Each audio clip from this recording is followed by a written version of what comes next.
Thank you for joining me. If you have time, if you have the inclination, thank you to replay viewers. Thank you, Americans, for giving me some of your attention. I am an Australian who comments on American politics and sometimes on social justice issues as well. For instance, I'm big into bat for Johnny Depp and victims of domestic violence who are male. And I feel that grievance culture is something that has pushed the world to the brink of fascism and totalitarian rule in multiple Western countries, and that we have fallen victim to our own passivity in the face of racism, and also occasionally feminist backlash, or backlash against feminism by men who feel aggrieved, who feel that they are being deprived of units of public sympathy that they might need if they have a court case. It's been a long-standing concern of mine. What if there is some legitimacy to the men's rights movement that we ignore? And overall, I think men's rights activists tend to lie and misrepresent statistics and tend to ignore the fact that a lot of homicides are committed by men against women, that the inherently superior physical strength that men have can sometimes imbue them with an expectation of power. And when that power is challenged, some men can turn readily to violence and frustration.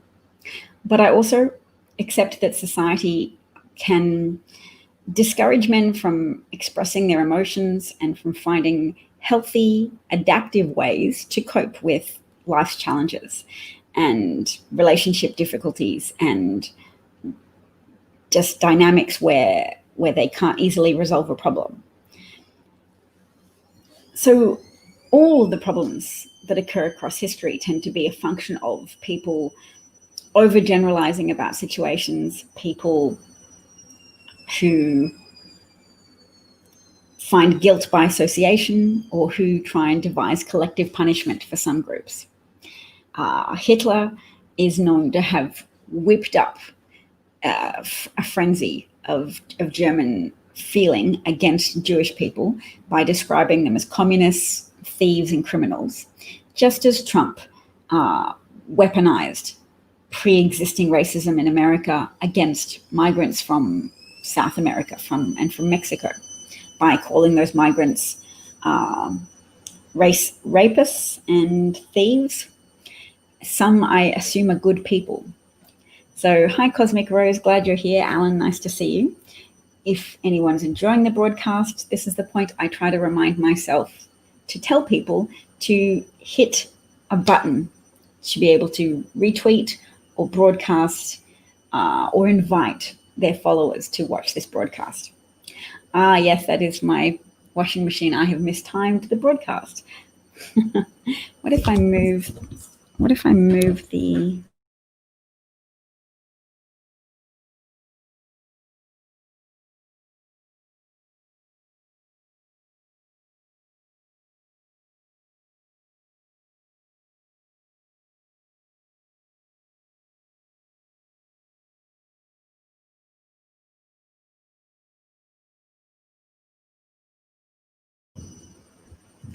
Is the connection? All right, so today, or actually it will be, yes, today for you, William Barr testified before the House, and he explained that it wasn't really corruption that he interceded in Roger Stone's case in removing his sentence. He tried to explain it as just natural compassion that he felt that a 67-year-old man shouldn't have a 7 to 9 year prison sentence. But plenty of 67-year-olds are actually given significant jail sentences. And the crimes that Roger Stone committed were crimes to protect the president from exposure in relation to the degree to which he colluded with Russians to damage his campaign opponent in the 2016 election, thereby winning the election, but rendering himself heavily indebted to a hostile adversarial power, namely Russia. And we can see how America is being weakened by a president whose principal interests are not preserving the health, safety, and economic prosperity of American citizens or American residents, but instead his loyalties appear to lie elsewhere, which is why the laws that Trump broke, the campaign finance laws, mandating that campaign candidates not accept help from foreign countries, is so important. It's not an academic law that Trump broke. It's a real law with very significant consequences for hundreds of thousands of lives. Over 100,000 lives have been directly lost, but statistics or statistical analysis of COVID patients is now suggesting that a majority of people who've suffered COVID are presenting with degrees of heart inflammation or problems with heart function. So Trump and the GOP are effectively the most efficient serial killers in modern history, apart from, I guess you could say, since World War II, since Adolf Hitler was able to use the industrialized might of the German nation to create camps that exterminated, that killed, that imprisoned Jewish people as well as other enemies of the German nation, political opponents of Hitler, people who supported communism, people who were homosexual, people with disabilities, Catholic priests who opposed Hitler, and gypsies.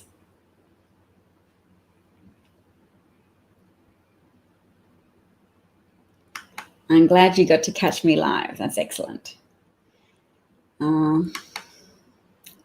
The heat. So it's summer still in the United States, isn't it? And school resumes in the fall. I really need to write down what months correlate with what seasons in the US, because a lot of your reporting will refer to the fall or to the spring or summer, and I don't actually know which months those are. Today, what I learned was a little bit of reading the original Reynolds pamphlet published by Alexander Hamilton to try and excuse his suspicious-looking financial circumstances by explaining that he was actually just paying blackmail money to the husband of a woman who he was sleeping with in an adulterous affair. And that was a broadly published pamphlet, 98 pages long. His poor wife. And it just goes back to this point I'm trying to make about the dynamic between men and women being complicated.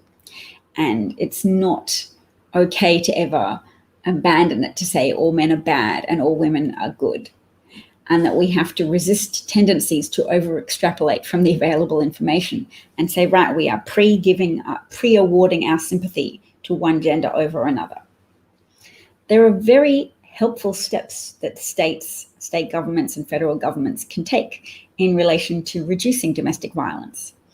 One is to make people who are on a pathway of escalating domestic violence against their partner feel observed, so that you have an escalating type of legal response from domestic violence incidents. So if you commit a crime against your partner, rather than a jail sentence, if it's a minor crime, you could impose a monitoring bracelet.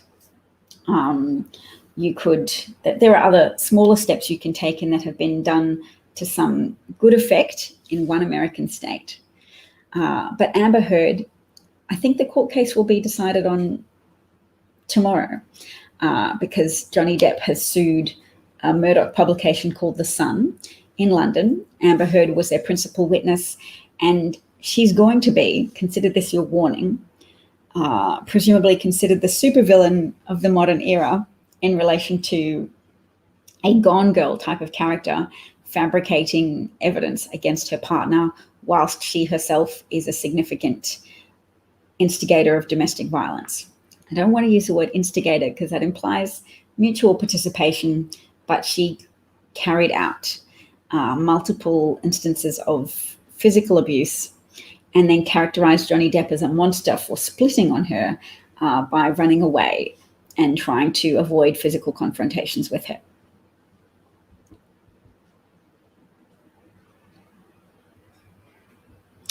Well, let's see if we can have a look at some resources. This is a very important point, which is why the title of the broadcast today referred to the GOP as poverty creating. So a Bangladesh study has found that people need a certain amount of wealth in order to escape poverty. This might be an intuitive belief for some people, but I know that in broad parts of America, the views have been carefully cultivated to tell people that it's possible to pull yourself up by the bootstraps from nothing, and that therefore any government effort to help create a baseline of opportunity and a baseline of assets for poor people is bad and is creating dependency. So the equal opportunity view in relation to why people stay poor emphasizes that differences in individual traits like talent or motivation make the poor choose low productivity jobs. The poverty trap view emphasizes that access to opportunities does depend on initial wealth, and thus poor people have no choice but to work in low productivity jobs. We test the two views using the random allocation of an asset transfer program that gave some of the poorest women in Bangladesh access to the same job opportunities as their wealthier counterparts in the same villages. The data rejects the null of equal opportunities, exploiting small variation in initial endowments. We estimate the transition equation and find that if the program pushes individuals above a threshold level of initial assets, then they escape poverty. But if it does not, then they slide back into poverty. So that's one study, but that's a provocative idea for many people who have been exposed to Ayn Rand social Darwinism type theories over and over again, that it is only individual traits like talent and motivation that determine your life opportunities. And that's not really what the American dream is. The American dream is you can make something of yourself, but having an initial base of assistance can be critical to people's ability to ascend those social ladders and to climb into places and job opportunities where they can be more productive. And the musical Alexander Hamilton emphasizes an instance of that help, actually, because Hamilton distinguishes himself by writing a letter about a hurricane, which impresses people. People then take up a collection to send him to the American mainland from a Caribbean island so that he can get an education. So they give him a ticket. They give him an initial asset so that he can change his circumstances. And that goodness on the part of people who helped is illustrative of the level of compassion and understanding that people have to have, but also not just the quality of compassion, an acceptance of the idea that helping people gain an initial threshold of asset, of opportunity, is key to allowing them to actualize their potential, to get into a productive swing of things.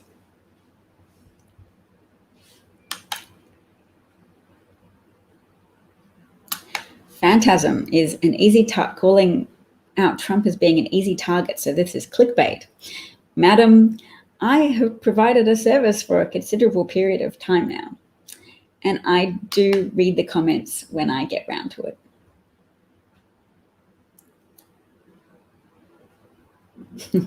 But sometimes they're not particularly worth reading. Yes, so clickbait accuse all you will. My endeavors are to spread ideas of economics, to spread good ideas, to try and reduce enmity towards people from other demographic groups, because it's easy to feel enmity towards people when you feel that they are causing destruction or reducing the quality of the nation in which you live. Now, I think it's a much more fair accusation to accuse Trump supporters and Trump voters of degrading America's prospects and America's current factors of health and prosperity. 30 million unemployed Americans, recently unemployed Americans, as well as 150,000 dead Americans as a consequence of Trump's malfeasance in relation to a global pandemic. Wow. Someone's just randomly asserting the Constitution. That's nice, undercover boss. What would you like to say about the Constitution? Focus on the CIA. Do you know what? I'm suspecting that your cover photo does not match your actual person. I wonder if that's a Chinese foreign interference channel target person. I don't have a term for it, but we have apparently Russian accounts which are designated to spread disruption, to spread enmity and hatred on social media in order to increase division in American society and reduce the functionality of people's response. So to make people so angry and upset that they can't easily organize and coordinate with each other to improve the situation. To weaken America and weaken its status as a global superpower, to weaken the extent to which it can oppose Russia and condemn Russia's corruption and mistreatment of people. We have a group of trolls and bots. Undercover boss. So when they said the Constitution, they were glad that people from other countries are passionate about this tyrant. Well, of course, the people principally being harmed at present are Americans. They're banned from leaving the country in most cases because you can't obtain a visa to travel to Europe because you're a global hotspot. 4% of the world's population and over 25% of the world's cases of coronavirus. But also the world is being very negatively affected by Trump and Trumpism. The example that a very deceitful dictator establishes for other leaders, the precedent of lying over and over again and still being able to shield themselves from political consequence to an extent, is very inspiring for people without conscience around the world. So I use as an example the Prime Minister of Australia, who's very good friends with Trump and who has now had a great deal of political scandals, but instead of giving himself away by acting ashamed or taking questions on the continuing scandals pertaining to corruption and mismanagement, just smiles and says Trumpy-like things about how the media has got the issue wrong, or he doesn't really need to say it that much because Rupert Murdoch, you may know him, he runs and owns Fox News, controls 70% of the print media in Australia. So that kind of, that use of racism to inflame a culture war, and that use of Christians feeling that they're at risk of losing influence and status in society, that's been very much abused in order to keep a Conservative government in power. So the Conservative government in Australia asked everybody to have a referendum on gay marriage.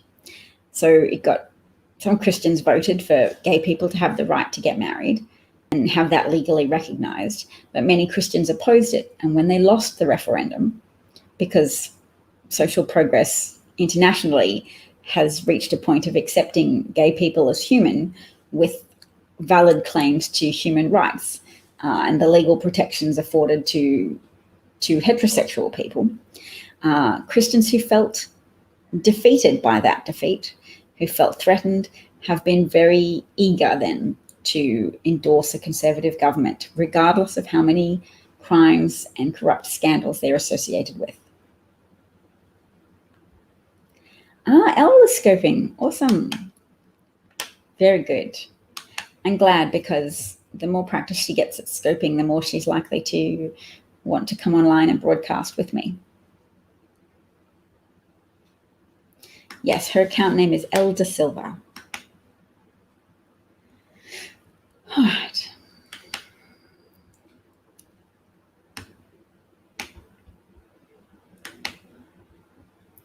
I'm going to go to Lincoln Project for a moment and see if they have any ads so that I can have a drink of water while we watch something.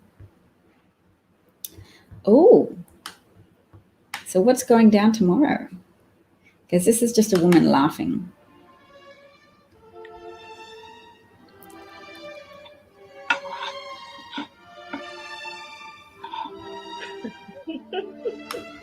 What's happening tomorrow?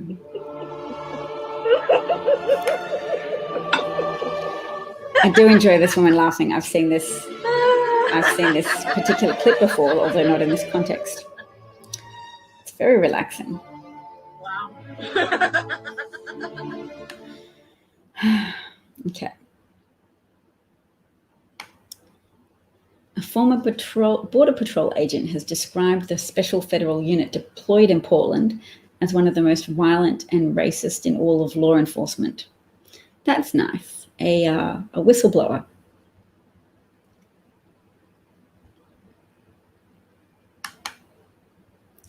Oh, Jen Budd has given an interview to The Guardian. That's exciting, because Jen Budd is a former Border Patrol officer. Oops, I'll just pause this. And she has been very public and very vocal on Twitter about the training given to Border Patrol officers, that they are compelled to use words like tonk, which mimics the sound of a migrant being hit on the head with a flashlight. Tonk. So implicitly legitimizes violence and encourages contempt and aggression. Aggression can be the byproduct of contempt. When you don't value someone's life, then you are freeing yourself from those socialized impulses to not act violently towards others. Freud describes people as a raging id that, would strike out and defend itself with violence without constraint. The superego is your conscience saying, remember your training from your parents and your educators telling you, do not hit people just when you're angry, do not bite, do not scratch, restrain your impulses and seek to resolve your problems through other methods. And then the ego is that part of you that tries to assert your own rights, to say, hey, I need recognition. I need to let my id loose sometimes to defend myself. Your ego prioritizes your emotional needs.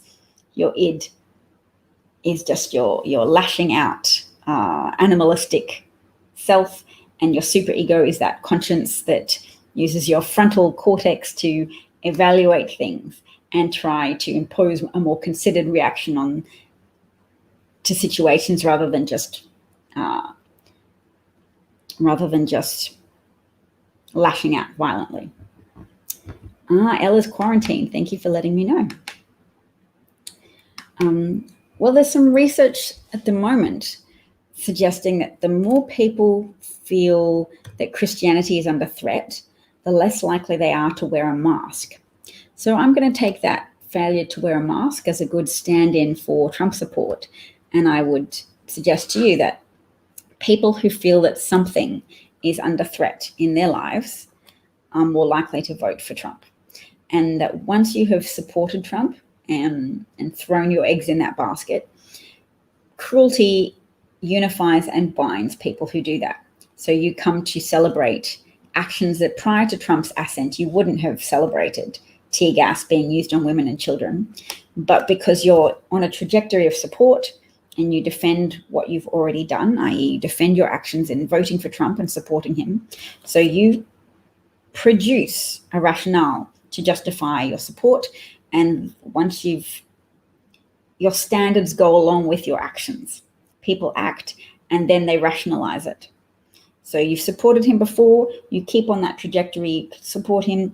You have to abandon your old standards with each rationalization you come up with, and that explains it. I used to always try and share with people the analogy of eating grasshoppers, eating crickets, because university psychologists conducted a study in which they paid students either $1 or $100 to eat crickets. Presumably the people just ate the crickets because they were asked to do so by researchers. But when asked to account for their actions, they just always came up with an explanation, regardless of what had happened. So the people paid $1 rationalized their behavior by saying, oh, well, I've always wanted to try crickets. I'm curious about crickets. And without fail, the people in the got paid $100 study to eat crickets said, oh, yes, well, the only reason why we ate the crickets was because we got paid $100. So everybody ate the crickets, but everybody rationalized their decision according to this factor that was changed. People just say, oh, this happened to me, that's why I did it. They don't get to step back and see the big picture and go, actually, everybody offered crickets, ate crickets. Really, we just did it because that's what we were asked to do. They don't understand that that's the big picture there. They understand that they were given a sum of money and they rationalize accordingly. Trump supporters can't easily take that step back and say, I excused family separation because I voted for Trump initially, and people find it hard to self-reflect. And people go all in with something. Once an eternal torch of cruelty has been ignited, people will often persevere on that continuum of embracing and celebrating cruelty.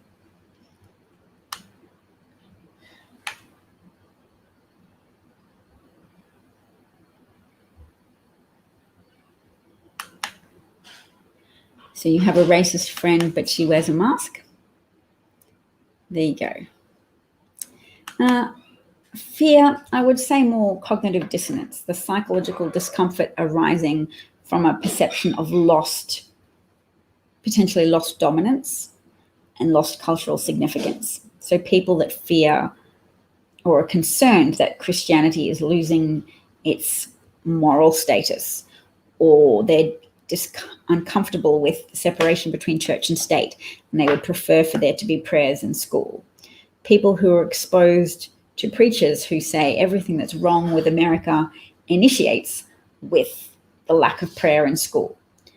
People who have embraced those explanations, I wouldn't always call it fear, but it's an explanation. They've accepted it, then they act in concert with that explanation to say, okay, if everything's terrible because we don't have prayer in schools, then we vote for the president who asserts that he will fight for us and fight for the resumption of Christian dominance in America.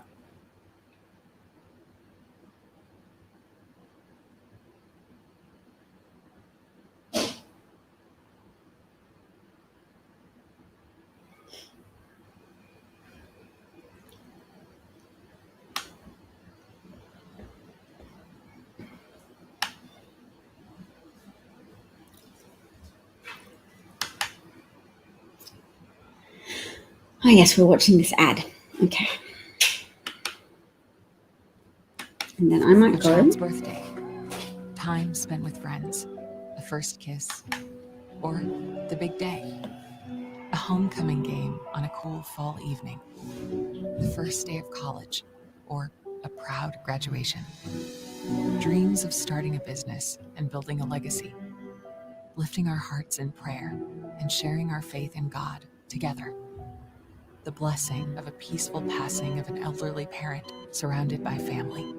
COVID has robbed America of so much. None of this had to happen. We have suffered needlessly because Trump is a fool, a liar, and a failure. Most countries stopped it. Trump refused. It's Trump's virus now, and before it's over, 1 million of us could die. What we've lost reminds us of the stakes this November. It truly is a choice, America or Trump. The Lincoln Project is responsible for the content of this episode. See, they know who they're appealing to. They have the Lincoln Project are targeting people more likely to be conservative who are religious. Not to say that Democrats aren't religious. A lot of people who vote Democrat are older and more conservative than you might otherwise realize. No, prayer in school is not something I support.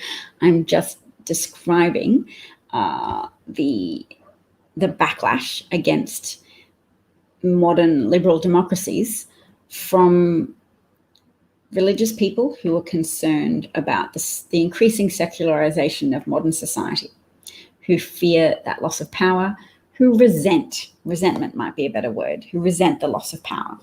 I wouldn't describe them so much as fearful, as very focused on increasing their power at all cost. And that all cost has proven to be so costly that Trump is even seeing erosion from some of his base in terms of white Protestant voters and white Catholic voters.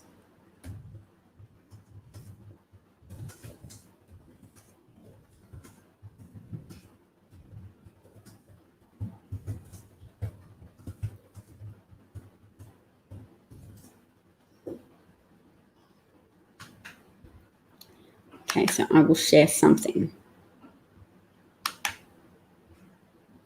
Yes, you do an amazing job. Thank you, Alan. Cosmic Rose is pointing out to people that I do have a Patreon account if you wish to support my endeavors, and also a YouTube channel, DavCat43. You can hit the bell and thereby watch older videos or new videos as I post them.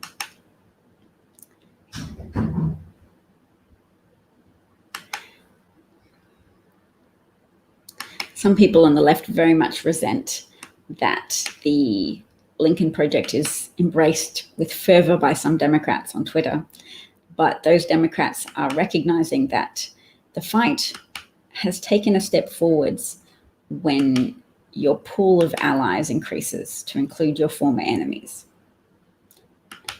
It's a symbol of the degree of the threat posed to America that Republicans and conservatives have joined in with so much effort to push back against the power of fascist propaganda, because Trump and his supporters and his professional enablers in the Republican Party will continue to try and manufacture reality, continue to try and pretend that Trump is a great economic manager when he led America into recession as recently as February of this year, 2020, prior to the pandemic lockdowns, and that the pandemic is very useful to Trump. He benefits greatly in a reputational sense in relation to the economy, in that it would have become more blindingly obvious that Trump was a terrible economic manager without a pandemic for an excuse, because his trade wars, his tariff wars instigated a manufacturing recession that was spreading and had enveloped the entire country in a recession by February of this year. So this is something I'm now sharing.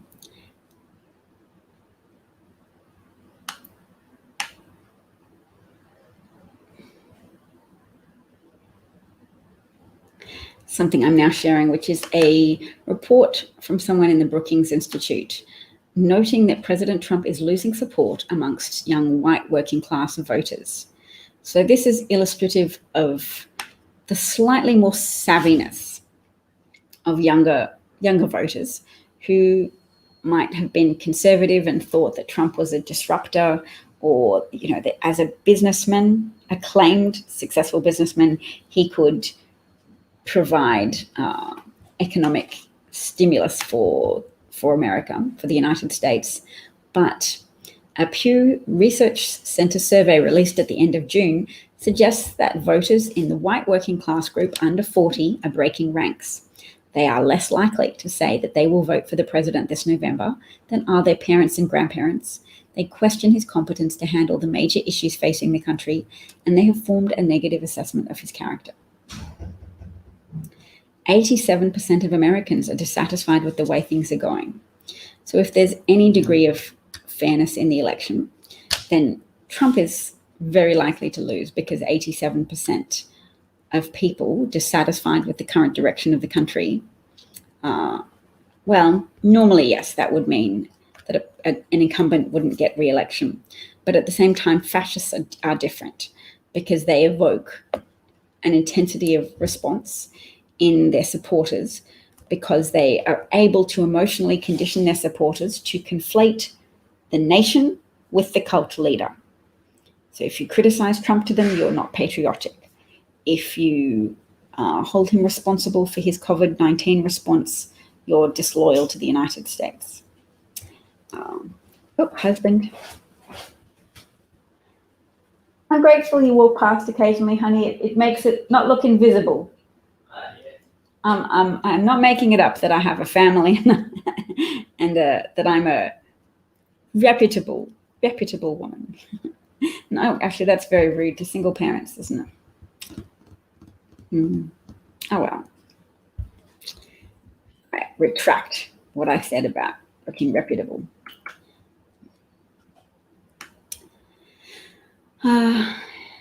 Yes, so look, it is important really to contend with how significant white working class voters are in relation to the extant support for Trump. So the people who still support him are predominantly white people and predominantly white working class people, but the erosion that's happening is happening mostly with younger voters under 40 and some erosion in the 65 plus group as well of white working class voters, which I think is indicative of the greater fear that the over 65s are feeling about their life chances given the spread of the virus and Trump's dismissiveness of the virus as problematic.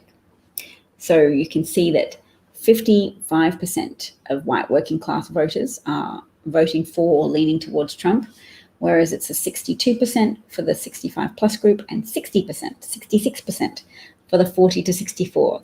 So they have the biggest support. The 40 to 64. That's not boomers, is it? Boomers are older. Boomers are definitely 65 plus. What would we call that generation? Generation X is 39 to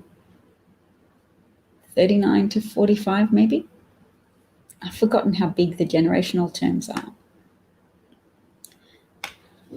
Look at how many white working class people still think Trump's been a good president at the end of June. 59% of 40 to 64-year-old white working class voters, as per the survey. So high. But if you see commentary on social media and you see some people are so fervent in their contempt towards the left or libtards or demon rats, those are the people who are really stuck on supporting Trump. Husband cameo, yes. Do we have a Candace Owen fans? Oh, I've been missing some comments. Yes, the people behind the Lincoln Project are very effective and will be formidable in 2024. I don't know if they'll still be assembled to help Democrats in 2024. They're here for Democrats in 2020 because of the threat of Trump. But they have announced that they intend to get rid of all the people or to oppose the re-election of all the people in the Republican Party who helped Trump, who betrayed their oaths of office by allowing an incompetent and corrupt person to stay in office and thus exposing so many millions of Americans to danger from economic harm as well as danger to their physical health.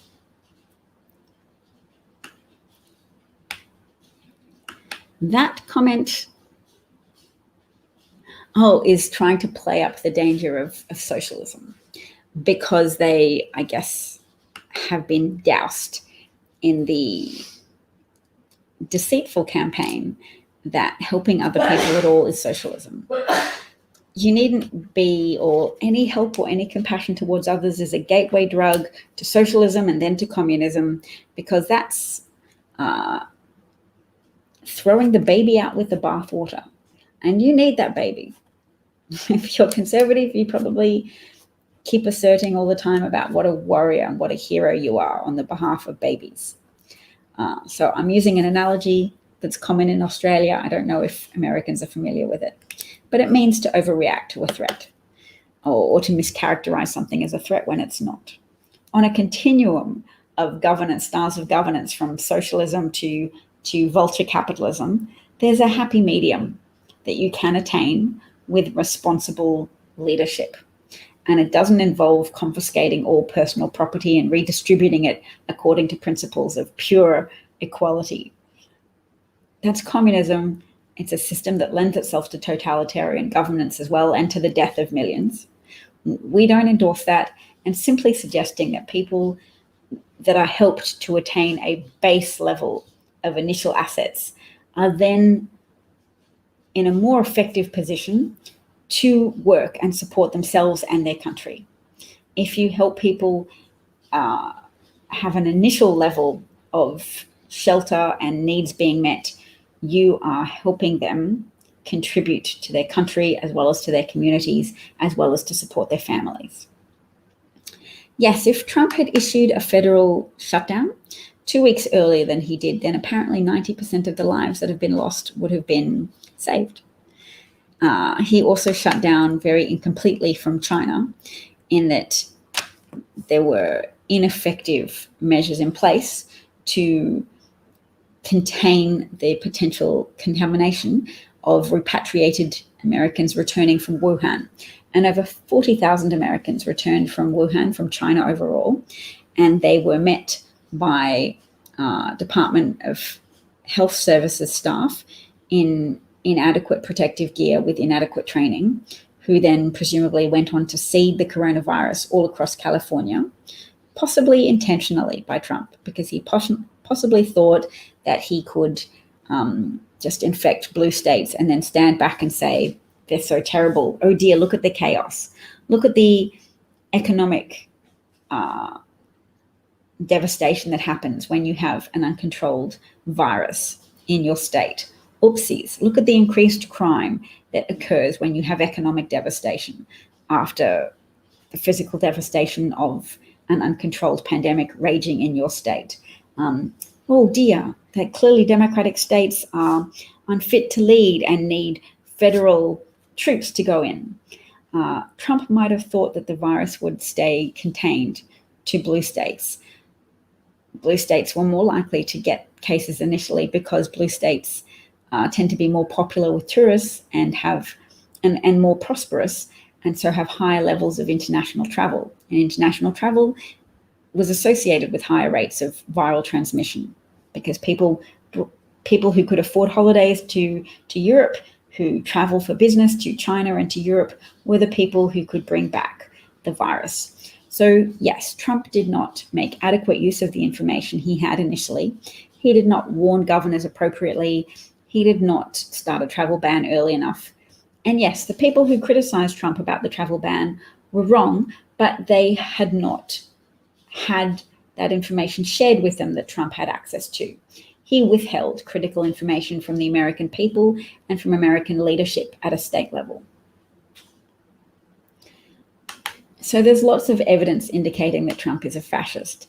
If the anti-constitutionality of federal troops going in to states against the objections of state governors and mayors and local mayors, and having unbadged troops take protesters on to proactively arrest them and put them into rental vans without number plates and take them away for questioning.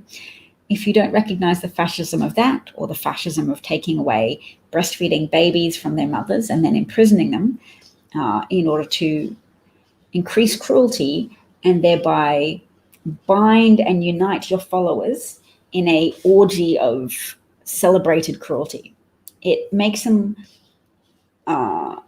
it's like how you cultivate people belonging to the Nazi Party or people joining the KKK. You have to isolate them from their family, tell them they're very special, love bomb them, like those organizations do, tell them they are, have access to unique truth, and that in the KKK, their specialness will be acknowledged and rewarded.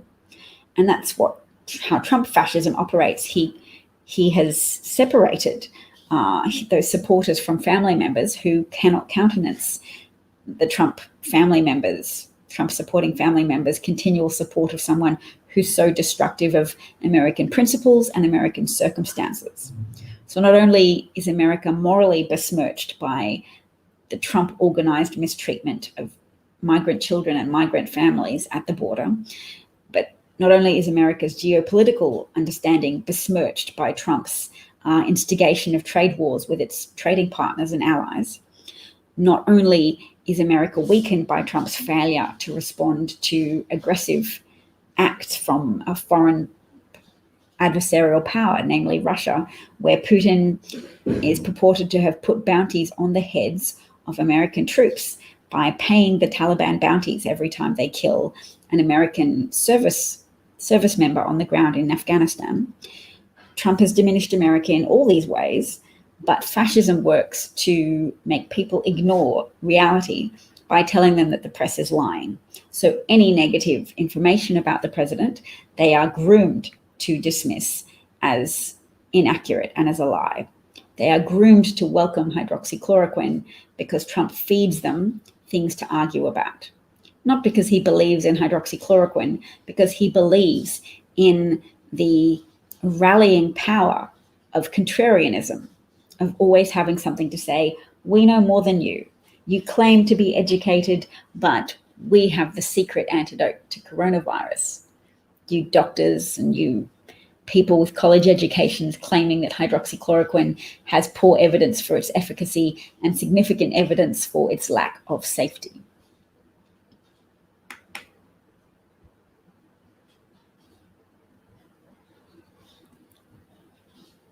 Exactly. The travel ban was a sieve, banned Chinese citizens because it was racist rather than effective. It didn't force Americans returning from China to go into an effective quarantine. Instead, they interacted with American officials from the Department of Health Services, the DHS.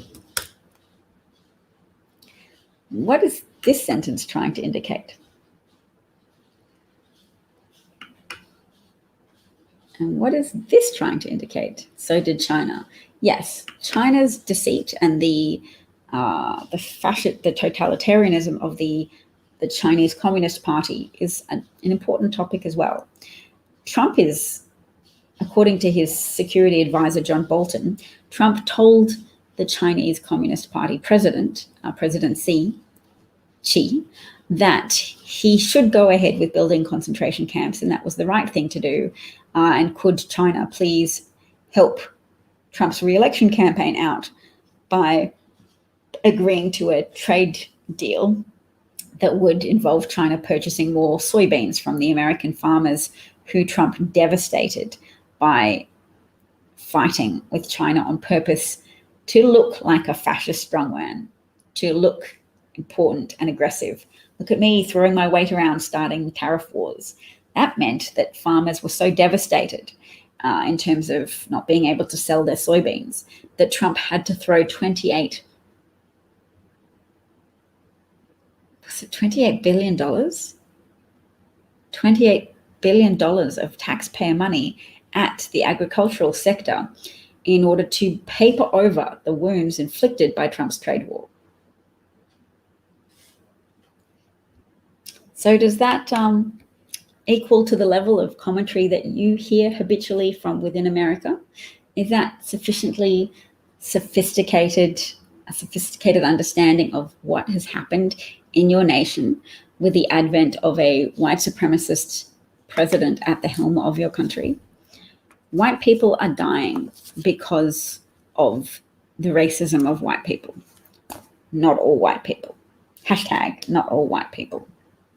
But a critical mass of racist white Americans have brought such horrors upon America because they were more susceptible to Russian grooming, and they were more susceptible to arguments that falsely maligned Mexicans and falsely maligned undocumented migrants, who are actually still a critical part of the US economy. But guess who is being used now for labor instead of the undocumented migrants that have been in some cases deported? It's prison labor. Prison labor. Trump is increasing the detention of people who are then being leased by companies to labor on farms and labor in other industries. And of course, the president has really been selling himself to us lately as a narcissist who doesn't even understand that he's in cognitive decline. So people often spend time complaining about how stupid Trump is, and I will underline that sometimes he's purposefully stupid because that appeals to his base. They feel bonded with, and they enjoy upsetting people with standards. They enjoy the contrarianism of a president who makes spelling mistakes and flouts normal standards. If you want to know how conservative politicians will react to things, just try to consider what would be the most contrarian and selfish position that you could adopt in any given situation, and you will usually find yourself in a Republican position pretty quickly. So that's how Republicans act, but they have a cover story of supporting religion and supporting the role of independent personal characteristics in success. And a lot of people consider themselves to be a bulwark against the communist tendency to say everybody will be fine if we just redistribute income. Oh, I've been talking for 51 minutes. I think that's probably long enough for the show. Thank you for joining in with me today. I hope you enjoyed it, and all the best. Take care of yourselves and each other. Make sure you check your voter registration and encourage other people to do that, because be aware that the Republican Party will be pursuing measures to kick registered Democrats off the voting rolls as much as they possibly can. So make that a habit, and make that something to encourage others to check on an ongoing basis. And do be part of voter registration drives if you can. Know that there are Trump supporters online who are doing that work to make personal connections with people, to try and register people to vote for Trump. And be aware that there are still a substantial number of white working class voters who support Trump, and they can find other people who support Trump. So even though the majority of registered voters at present reject Trump, you do want to maximize the mass rejection of Trump. You want to maximize the wave of voting for Democrats, because it's not enough to win by a small margin. It has to be so substantial that the outcome of the election is very indisputable. Yes, have some sleep. Have a nice rest, Alan. Thank you, Jack Crabb. I'm glad you enjoyed the variety of opinions, and vote often is, let's not make that joke if we can avoid it. All right, take care, everyone. And yes, please visit my Twitter page and share the link to this broadcast if you can, because that will help increase everybody else's exposure to these arguments, if they haven't, to help people remember what's important. Thank you, Alan. And to help people engage with a big picture view that sometimes doesn't get airplay in the American media, because people do have a churn in media of responding to the most current events, and sometimes a dearth of pulling back and looking at that big picture of American grievance culture in right-wing Christianity and in right-wing white supremacism. Thanks, everybody. Take care and bye. Bye, Norma Jean. Thank you.